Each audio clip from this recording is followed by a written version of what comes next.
Good evening and welcome to Scotland at 7 on Tuesday the 7th of December. My name is Maggie Lennon and we'll start the programme with the up-to-date coronavirus statistics. As of 2 o'clock today, a total of 3,724,671 people in Scotland have been tested through the NHS Scotland labs and UK government regional testing centres since the start of the pandemic. Of those, 2,978,122 have been confirmed negative, with 746,549 testing positive. There are 3,060 new cases of COVID-19 confirmed by a test, although not everyone with the virus will display symptoms and not all those with symptoms will be tested. There are 12 new reported deaths of people who have tested positive. The number of patients in Scotland who have died from complications caused by the coronavirus infection now stands at 9,661. This number only includes those who have died having received a positive test for the virus in the previous 28 days.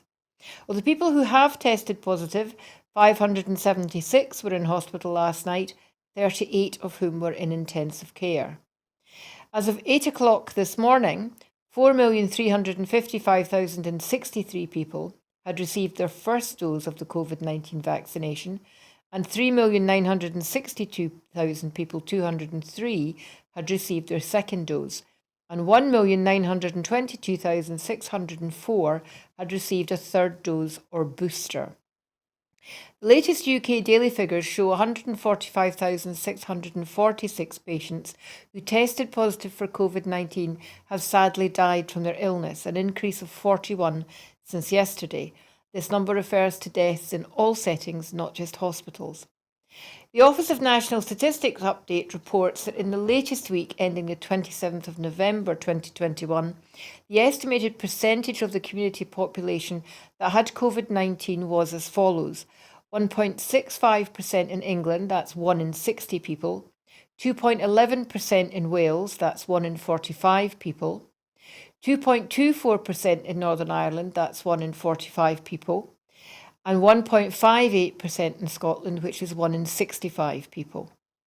There were 979 deaths involving COVID-19 registered in the UK in the week ending 26 November, accounting for 7.4% of all deaths in the UK. This is 111 fewer deaths than in the previous week ending the 19th of November. Of these, 738 were registered in England, 77 in Wales, 97 in Scotland, and 65 in Northern Ireland. I'm delighted to say we're joined down the line tonight by Roger Mullin from Kirkcaldy, former MP for that part of the lovely Kingdom of Fife. Roger, we're going to stay with COVID for a minute. I'm going to look now at the statement that the First Minister made in Parliament today. She said that she reported that following this morning's Cabinet meeting, it was agreed that all of the current protections against COVID would remain in place with no immediate changes, given the very significant risk posed by Omicron and the continuing high and indeed once again rising number of cases in Scotland.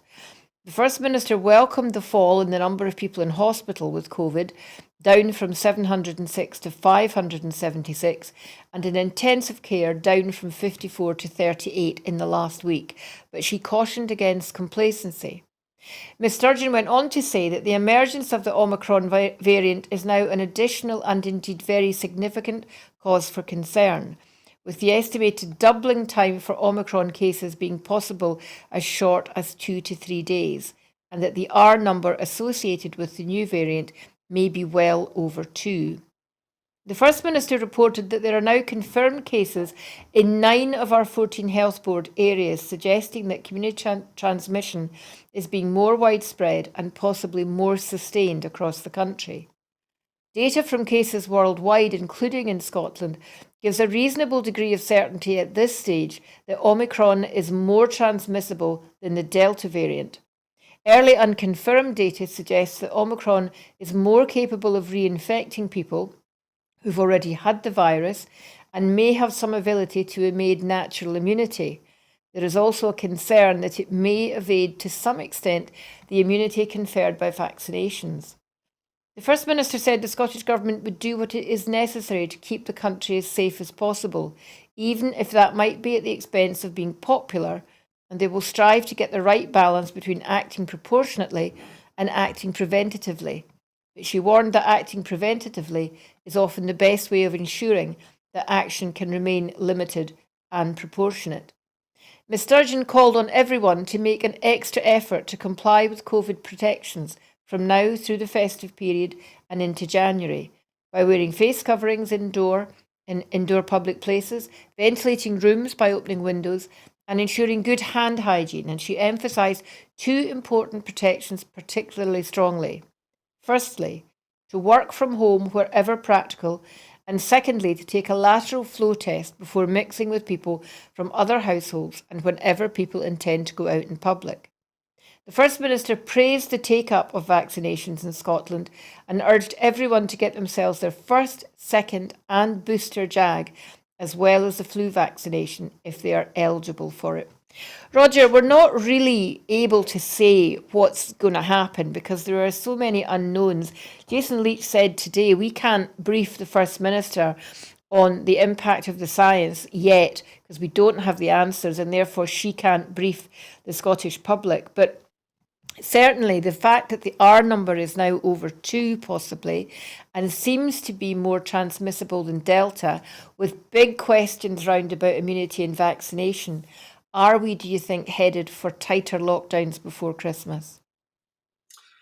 Well, who knows? But I think the message that you read out, Maggie, the latter part of the message, calling on everybody as individuals to make sure that we all act with caution, is probably the best safeguard we've got at the current time. If people can restrict their own contacts with others outside their household, if people can, as it's perfectly possible for me with the work I do, to work from home, that will be additionally helpful. This is a pandemic that requires to be dealt with in multiple ways. A vaccine alone is not going to be absolutely sufficient, particularly in a context of the uncertainty with a new Omicron coming along. But, I mean, we have to stress that we're in a much better position than we were this time last year when no one was vaccinated, and that was why we ended up being in a complete lockdown, and Christmas for many people was a pretty miserable affair. And I don't think anyone's suggesting that, but isn't it time to start making statements about Christmas office parties being cancelled, that people shouldn't be mixing in large groups? Encouraging people to take those decisions, but spelling it out for them because it is the festive season. People have gone a bit stir crazy. They didn't get Christmas last year. You hear people talking about determined at all costs, nothing will stop them now. And that really is very, very worrying. Is it too late to even have a circuit breaker for a couple of weeks before Christmas? Well, you've got to ask yourself, will any action, is it likely to have a meaningful effect? And so the first thing is by taking action very quickly and announcing, for example, cancellation of everybody's Christmas parties and the like, would that work? Would people fully comply? And secondly, do we know for sure that that will have the intended benefit? I think what is certainly the case is that we know that the vaccination and the like has had a dramatic impact on the reduction in hospitalization and in the reduction in deaths. And that is the big prize which we wanted to hold on to. But of course, what we don't know yet, we don't know the science around what effect does the Omicron variation actually have on people in terms of the impact in health. I know, for example, that some of the early information coming out of South Africa is suggesting that it may not be any more potent than the Delta variant and that it circulates in particular amongst younger age groups who are in any case a wee bit more resistant than people of my vintage. to this disease. So Yeah, but they're I also the think, ones that are they're also the ones that are not as vaccinated as much. That's the worrying thing as you come to Christmas. Like, yeah, people with grey hair like you and I, Roger, are sitting on our backsides at home being sensible and not going out and partying, and we're double vaccinated and we've got booster jabs and all the rest of it. But the younger generation, who are not percentage-wise, there are not as many vaccinated, are exactly the ones who are going to be out partying, nightclubs, bars, and that I think is the slight worry. And South Africa's a kind of slightly odd case study, if you like. Only 24% of people in South Africa are vaccinated. And I was hearing today that people don't tend to get tested very much because they have to pay for it in South Africa. And even when they do get tested, it's only lateral flows normally, not PCR. So in fact, it may be much more prevalent in the community than anyone kind of understands. I'm just wondering, has anybody or have you heard anybody say when we might have more information, we might have more of that science? Would another week make a difference, or would it be more obvious in 2 or 3 days? Jason Leach didn't seem to know, or didn't certainly offer that today as a kind of guideline of when we might have more right, information. well, the two things there. We kind of know just now from early evidence that it is transmitting fast through community transmission. So we kind of know that already. The precise number to be attached to it is yet to be worked out. But the thing that is a wee bit more uncertain, and that will probably take, as far as I'm aware, another couple of weeks before we're likely to have more information, is exactly how serious this is and what its likely impact therefore is likely to be on hospitals and on deaths. That, as I said, as far as I know, is going to be another couple of weeks before we get that information. And it's just hitting the perfect storm of Christmas. I mean, honestly, people just can't believe It, it. Here we go again. I mean, it really is. I I think we know. might be headed for more tighter lockdowns in the new year. And maybe if it's the new year, people will be willing to put up with that. But I think, like you, if Well, they if I'm recalling correctly, I think that the First Minister said today that things are going to be reviewed on a daily basis indeed she did. in So terms of action. we'll just have to keep And watching the so daily we'll just have news. to.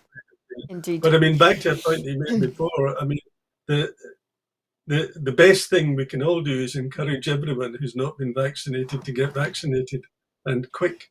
Absolutely. So that is the message. If you've got an appointment, get your jab.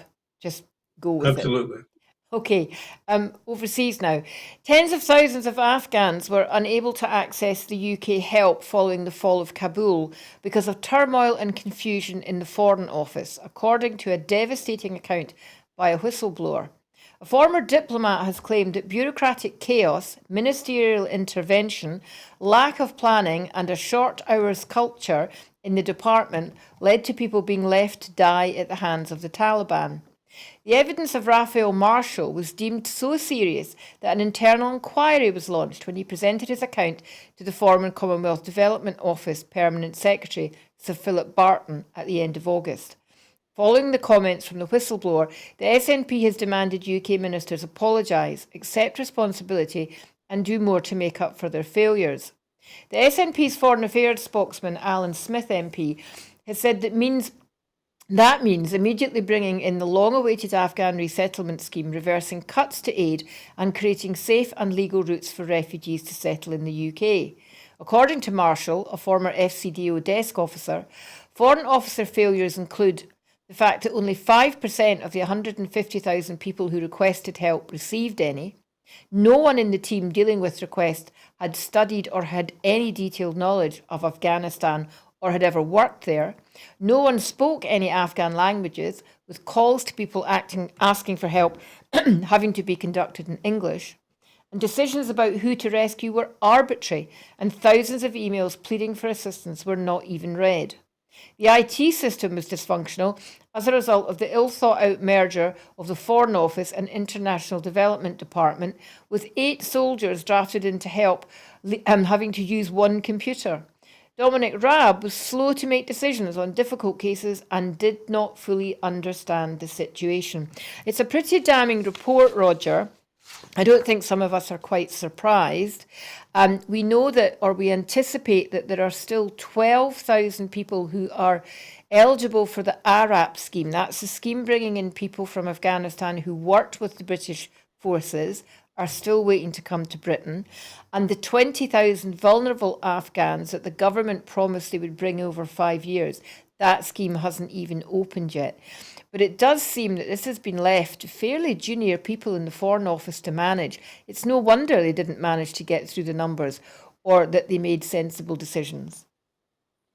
Yes, no, I agree. And indeed, a matter of a couple of hours ago, I was listening to the evidence session in the Commons to the committee, and I found some of the evidence from senior officials to be quite appalling and unbelievable.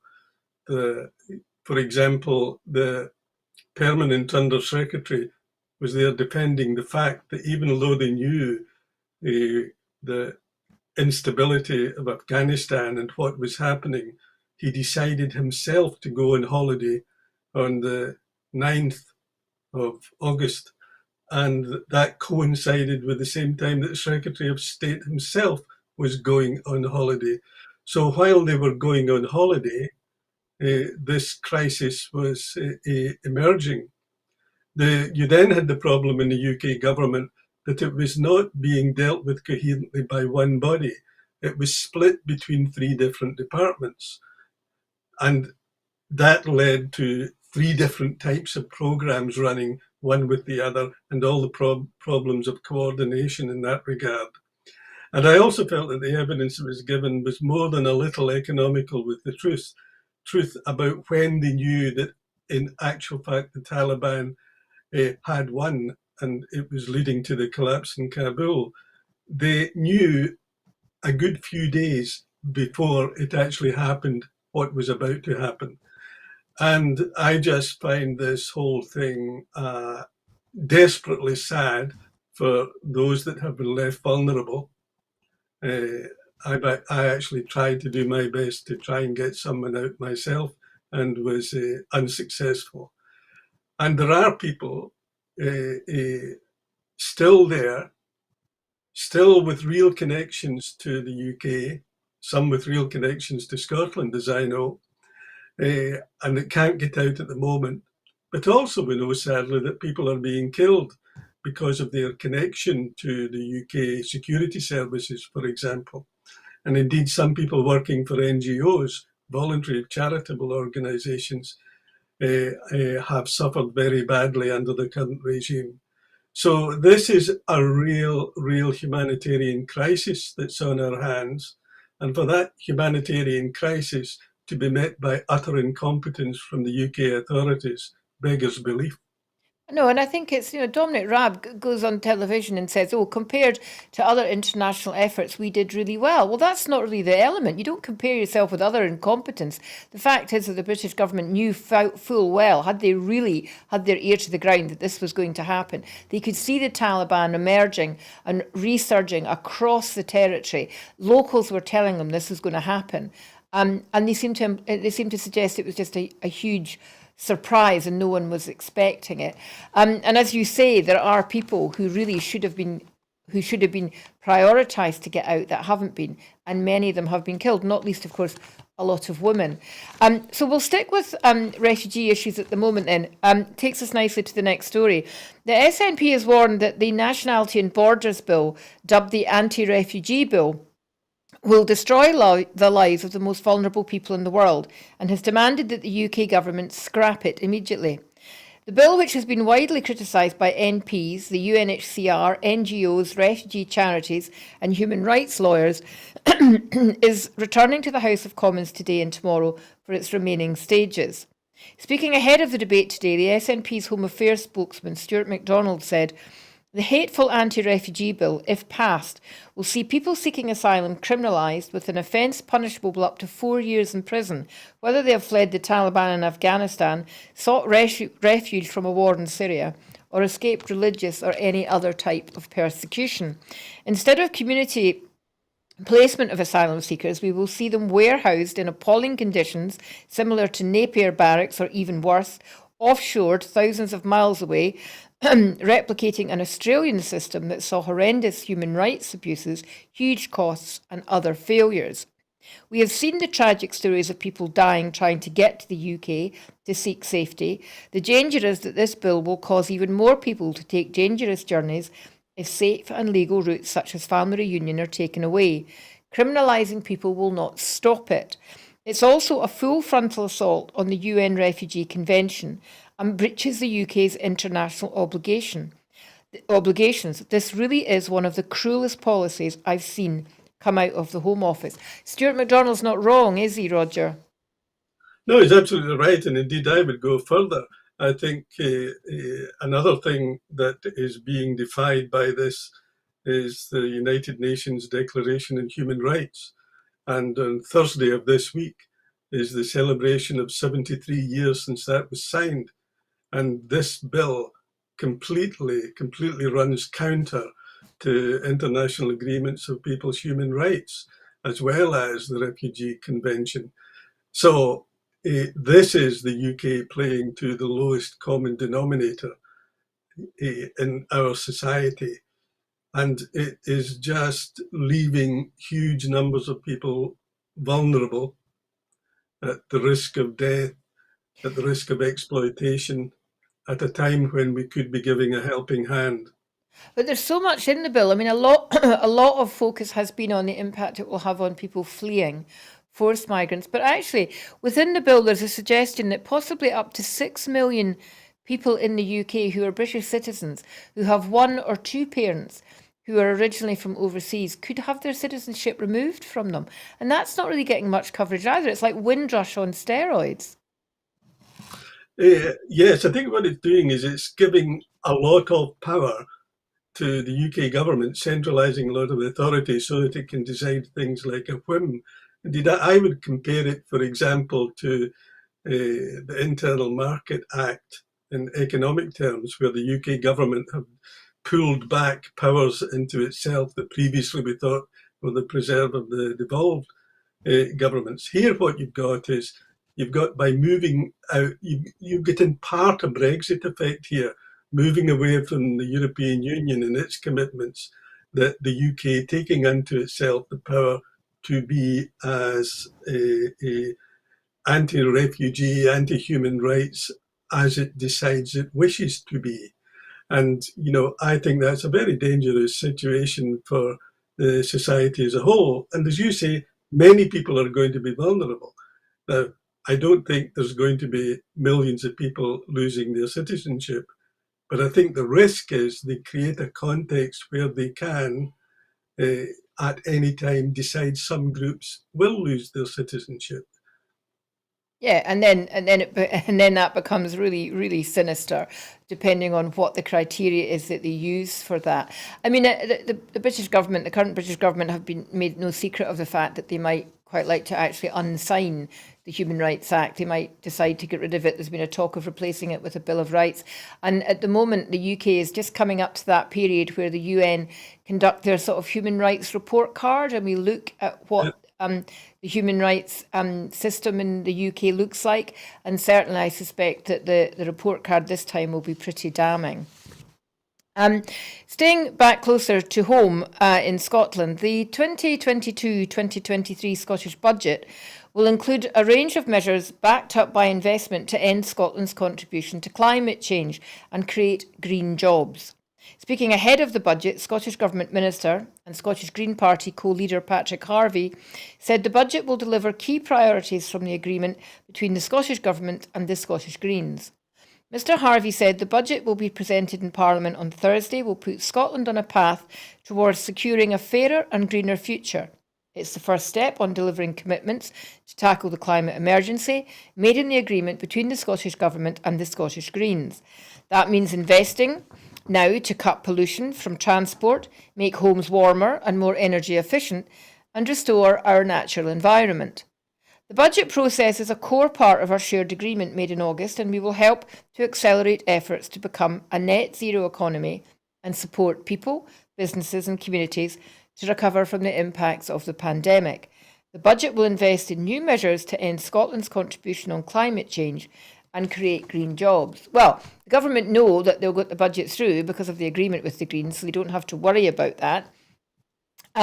But today, the Just Transitions was being debated in the Scottish Parliament. So it's obviously the topic of the week. But along with what's been discussed in Parliament today, the Climate Change Committee and Friends of the Earth have come out and said, well, it's all very well, but it's a bit vague. Everything in the Scottish plan is a bit vague.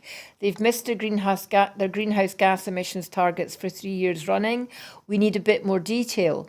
Isn't this what was wrong with COP26, that it was pretty light on detail, big on supposed vision?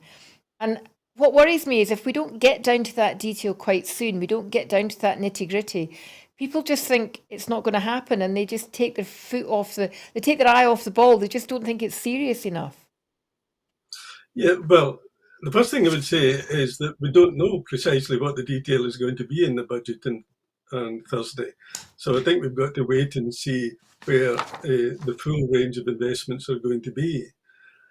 I don't think it's so much the worry for me that there is not a coherent approach to what we would like to do policy-wise. For me, the bigger problem is getting the amount of government investment. And by that, what I mean is that the Scottish Government are prevented from borrowing to invest to the extent that is going to be needed to really achieve net zero in the timescales required. So it's not that the plans are not there, and it is in part that the Scottish Government are hamstrung because of the approach that the UK Government have been taking to Scotland's budget.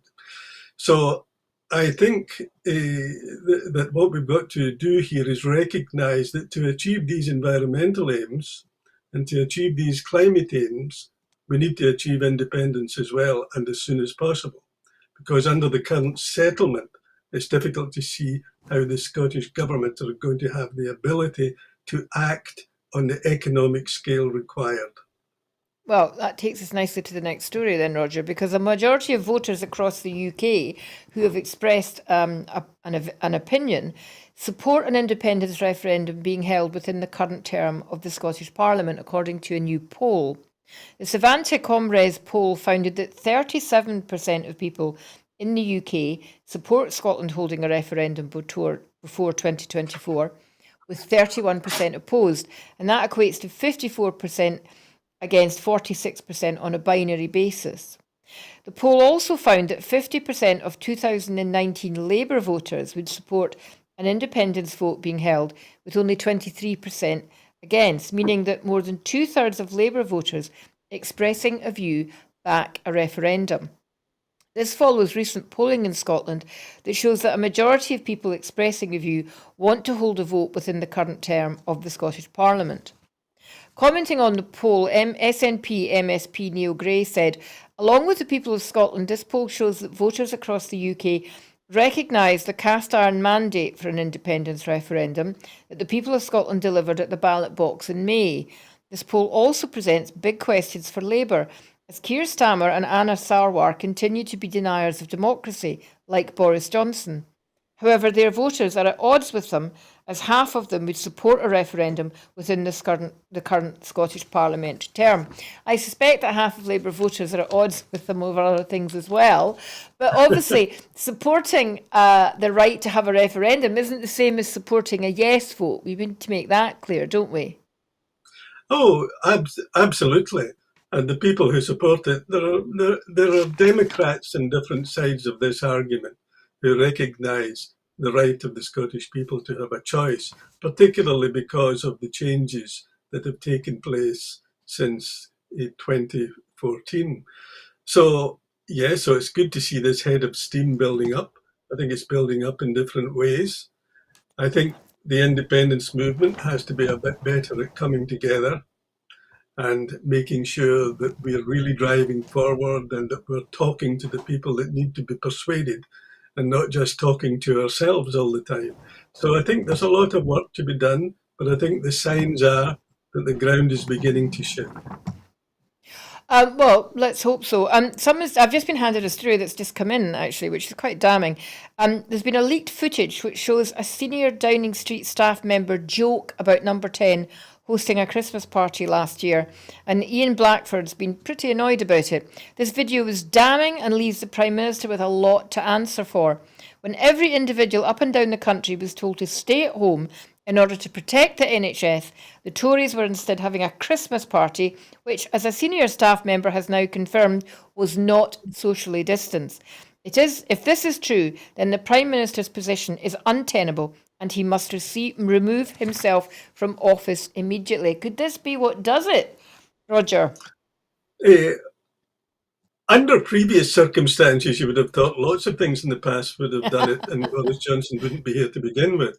But he seems just to absolutely deny everything. I mean, he keeps breaking the ministerial code and there's no action in that regard. He says one thing and then does something completely different politically, gets into hot water, but still keeps ploughing on.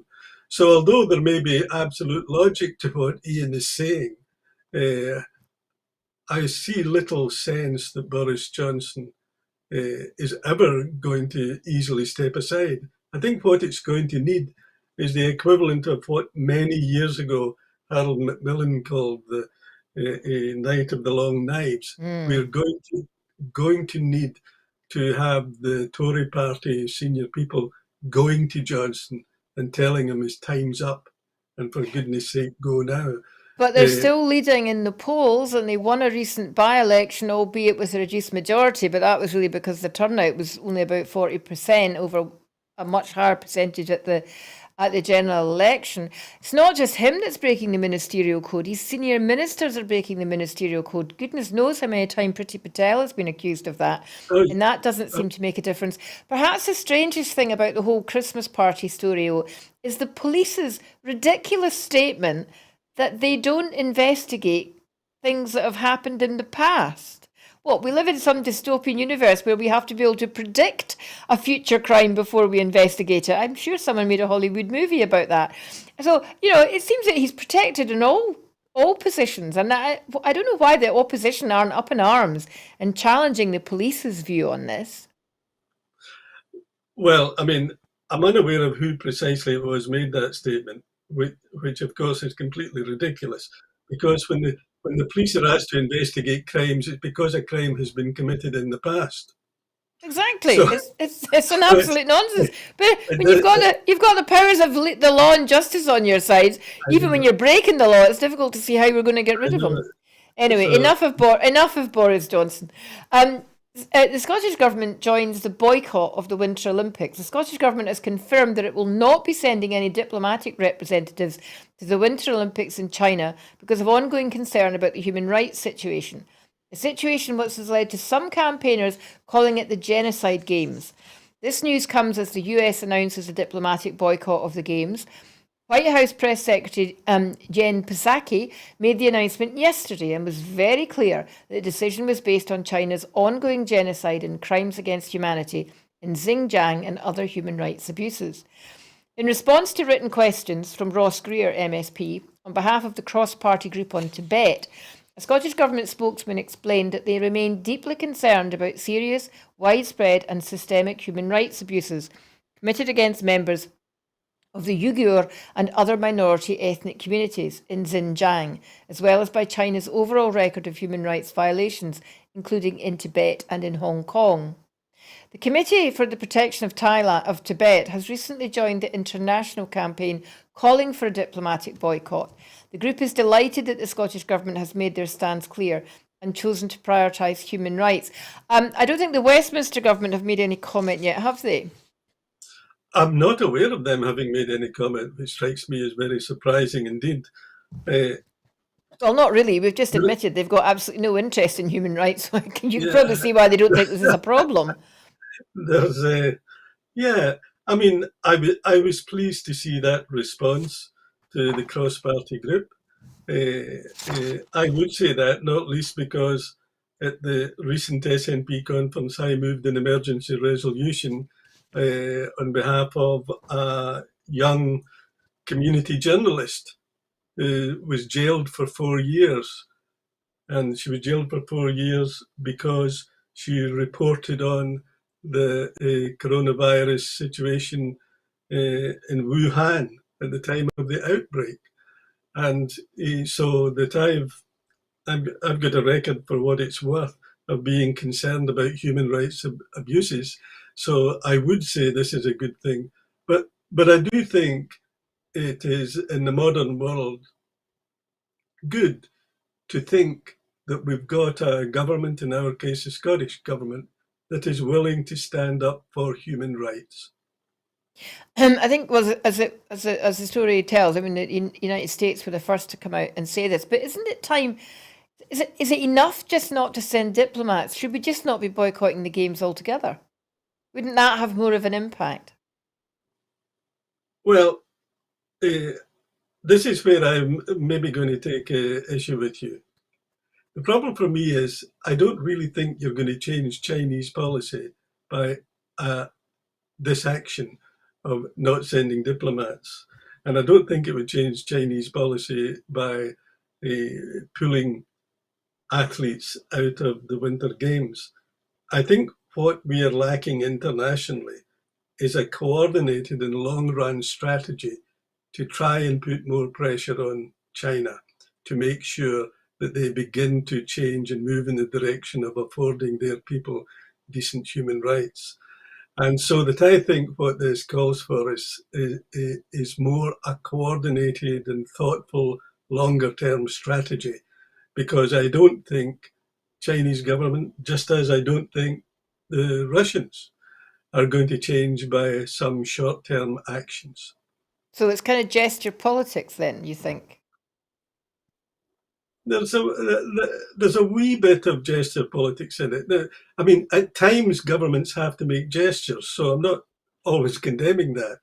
But I think we've got to be realistic in what we expect to happen. I don't think whatever happens with this in the Winter Olympics, that of itself is going to change Chinese policy.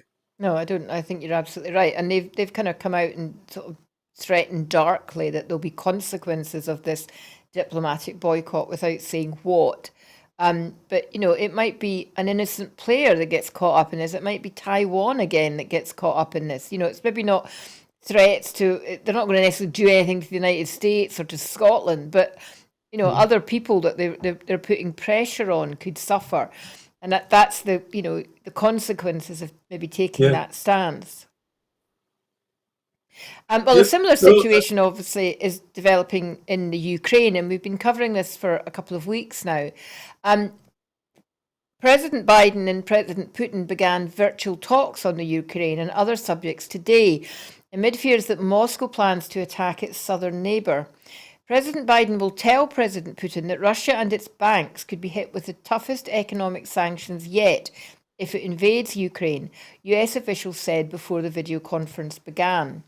They said the sanctions, which one source said could target Russia's biggest banks and Moscow's ability to convert rubles into dollars and other currencies, were designed to dissuade Putin from using tens of thousands of troops massed near the Ukrainian border to attack its southern neighbour. The Kremlin, which said before the meeting it did not expect any breakthroughs, has denied harbouring such intentions and has said its troop posture is defensive. Moscow has expressed its concern over Western military aid to Ukraine and what it calls creeping NATO expansion. Moscow has likewise questioned Ukrainian intentions and said it wants to guarantee that Kiev will not use force to try to retake territory occupied in 2014 by Russia-backed insurgents.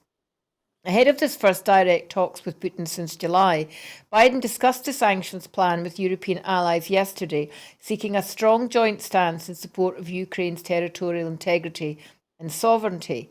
Latvian Foreign Minister Edgars Rinkēvičs has said that swift reprisal package against Russia, including US troops and Patriot missiles stationed in the Baltics, the cutting off of Russia from the SWIFT banking payment system, and reinstated sanctions on the Nord Stream 2 gas pipeline must be prepared now in case it invades Ukraine. The US had said it would send reinforcements to NATO's eastern flank in the event of an invasion, as well as imposing severe new economic measures against Russia.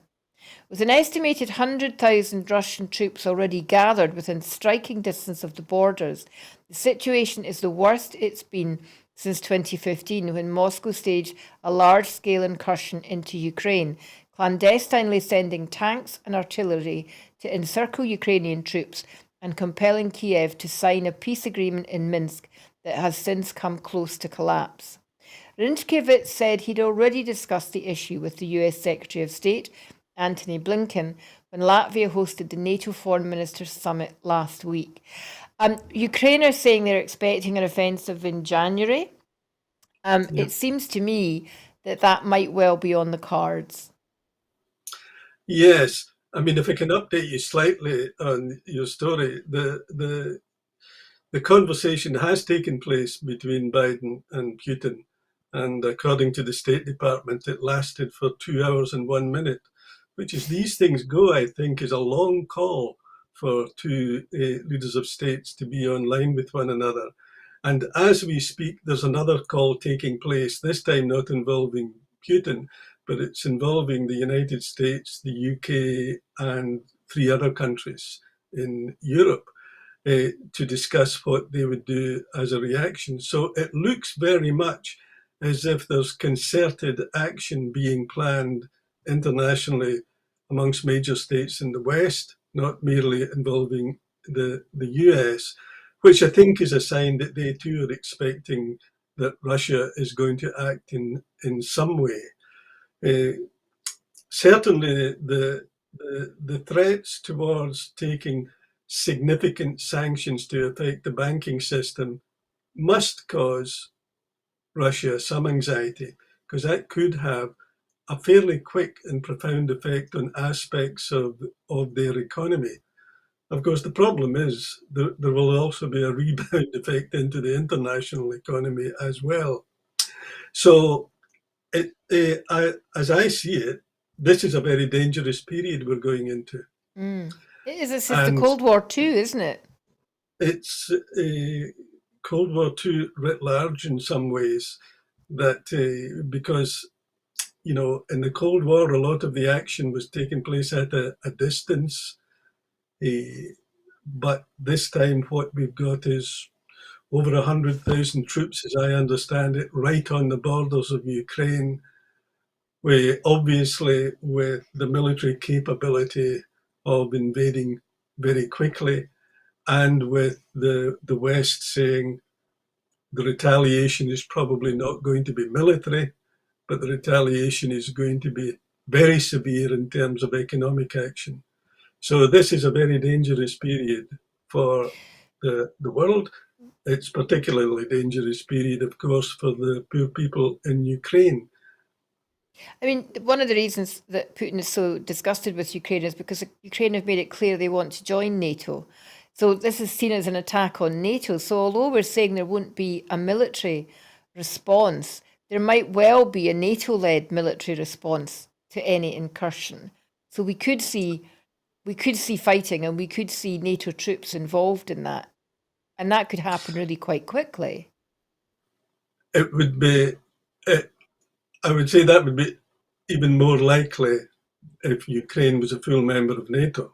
Yeah, but they But want to be a as member things, of NATO, and NATO wants them to be a member. So it yes, almost, but it's almost the like Ukraine saying, "Come on, then, put your money where your mouth is, NATO, if you're really interested in us joining." but yeah, yeah, but yeah, the point I was going to make was that there isn't the same commitment as there are to NATO members countries of having to go and being committed to go to defend one another.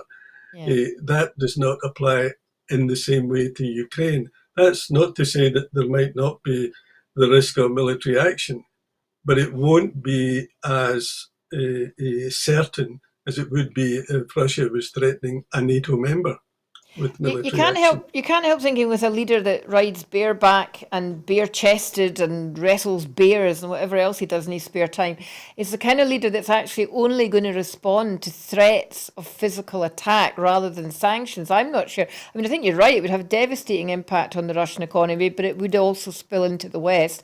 The world economies are so interlinked. I'm not sure economic sanctions are going to worry him too much. Well, who knows? His whole coterie, however, around him in Russia contains an awful lot of people who've made an awful lot of money out Mm, of the situation.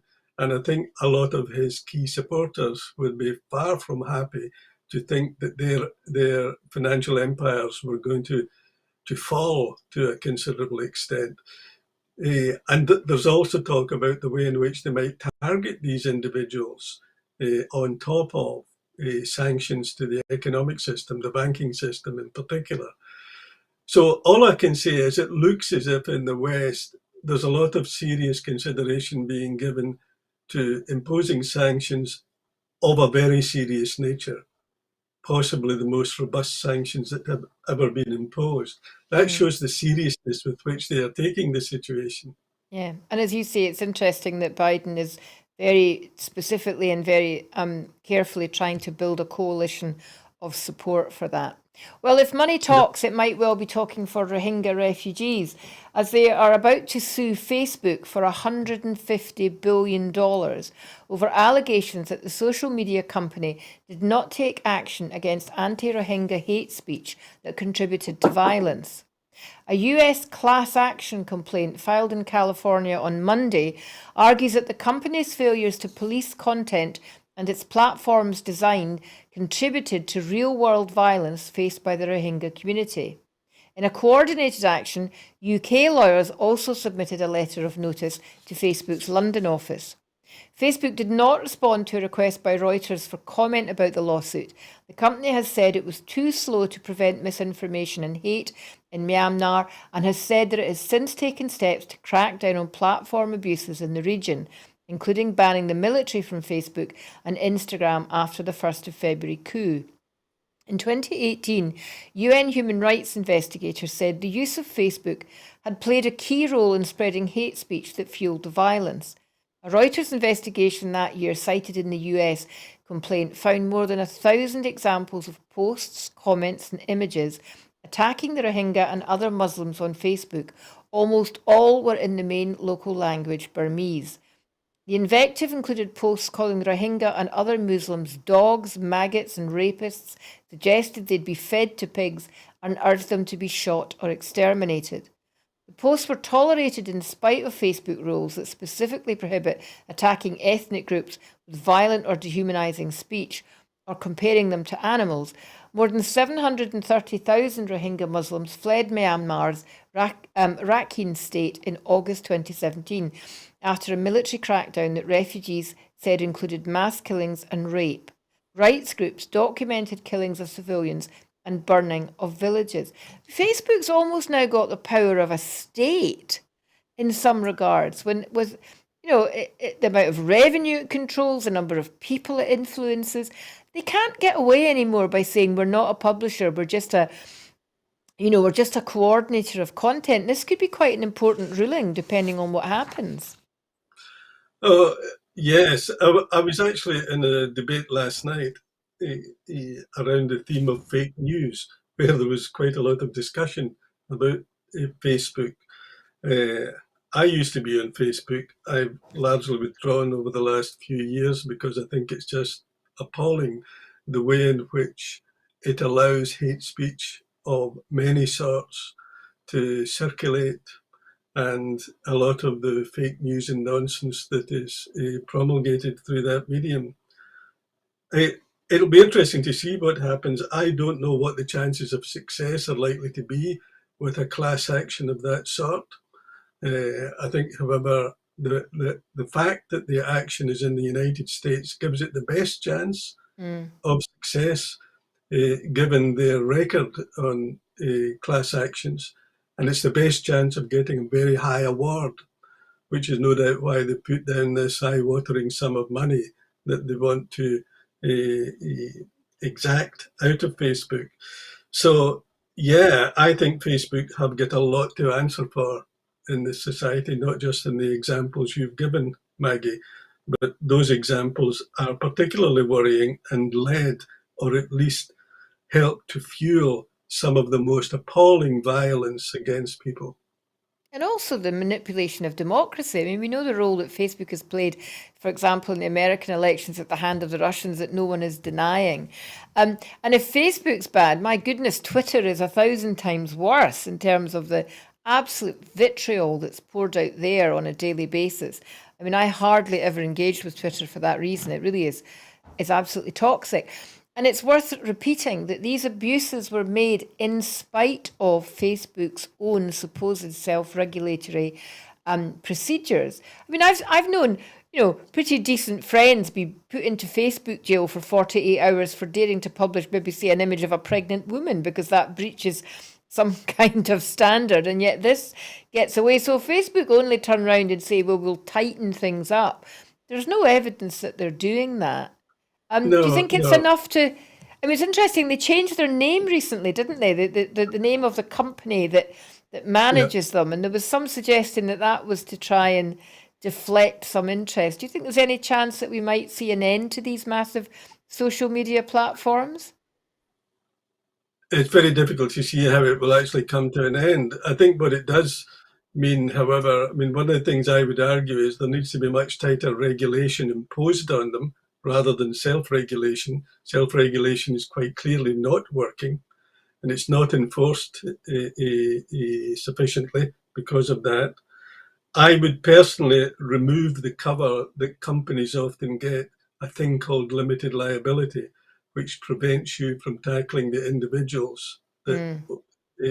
are in the boards of companies and the like. So I would remove their cover from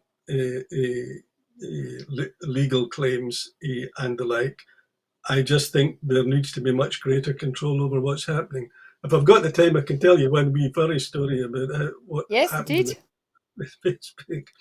When I was an MP, I went at one time to Mosul in northern Iraq. I entered that city as part of a small delegation to look at the impact of the effectively the war that was going on at that time with Daesh and the Iraqi army and the like into that terrible war-torn city.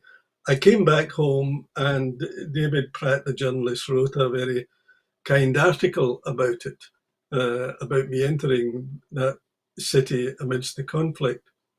Within a day or so, Facebook stories began to emerge about me, and I was being attacked. And the stories were all about Roger Mullin has used taxpayers' money to go on a jolly to Mosul, to go and party in Mosul while he should be working in the parliament. And it just shows you how narratives get changed Mm.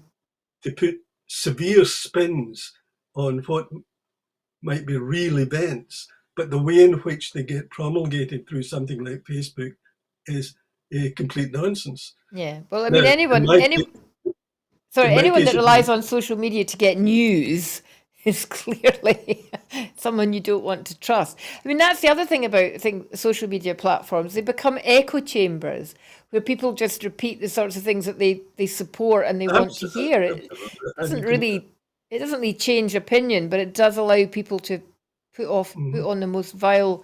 I mean, I have a friend's Facebook post today, which was quite an innocent post.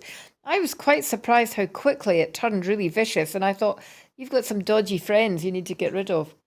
The last story of tonight brings us back to Scotland, and that's that the latest round of funding awards from Marine Fund Scotland has seen fishing businesses and marine organisations in coastal communities receive more than £3 million. Around a total of £11 million has been awarded to date across a range of projects, including supporting young fishers to enter the fisheries industry, enhancing sustainable aquaculture, protecting the marine environment, and supporting Scotland's coastal communities. Among the recipients is the Scottish Shellfish Marketing Group, a Bells Hill-based cooperative with farmers involved in every part of the business, producing premium Scottish shellfish for supermarkets, wholesalers and restaurants. The group received £249,607 towards the £499,235 costs of investment planned for their high care department to further maximise opportunities in the UK multiple retail sector.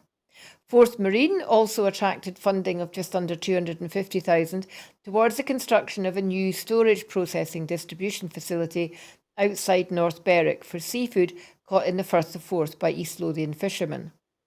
Rural Affairs Secretary Mary Goodjohn said this money is promoting innovation and sustainable practices, allowing businesses to explore new markets and further automate processes to help mitigate staff shortages and supporting our coastal communities. I'm delighted for those organisations and individuals whose applications have been successful in this and in previous rounds. Obviously, it's very welcome. This money is very welcome for one of our industries which has been hardest hit by the pandemic and hardest hit by Brexit. We had a leading advocate for the fishing industry on a few weeks ago, and she was making it very clear that obviously, while we would like to see new markets open up to replace the ones that we've lost, that takes time, that we can't simply replace lost markets by boosting the domestic market because there just isn't the demand and the logistics don't allow. So while these bits of money are helpful and they do mitigate, they're not really going to turn around the fortunes of the fishing industry in Scotland, are they? Certainly not in the short run. The one thing that I think is, there are two things that I think are very good about this announcement. One, it shows a continuing commitment to our coastal communities, which I think is very important for a society like Scotland. And secondly, it's investment that's going into aspects of quality, to raise quality. In the longer run, it's through producing quality products that we're going to be successful. Well, on that note, thank you very much for joining me tonight, Roger, on Broadcasting Scotland, which we think is a pretty quality product too. If you agree with us and think that Broadcasting Scotland is a quality product, please go and visit the website www.broadcastingscotland.scot/donate and do just that, donate if you can. It takes money to keep the station going. We've got lots of big plans for the coming year, and we would really appreciate some extra support. We have lost some supporters over the pandemic. Money has been tight for a lot of people, and we appreciate that. But if you have enjoyed tonight's programme, if you're a regular watcher, please think about just giving that little bit extra. It's been an absolute pleasure tonight. I'll be back on Sunday for the lunchtime programme. In the meantime, have a good evening. Thank you.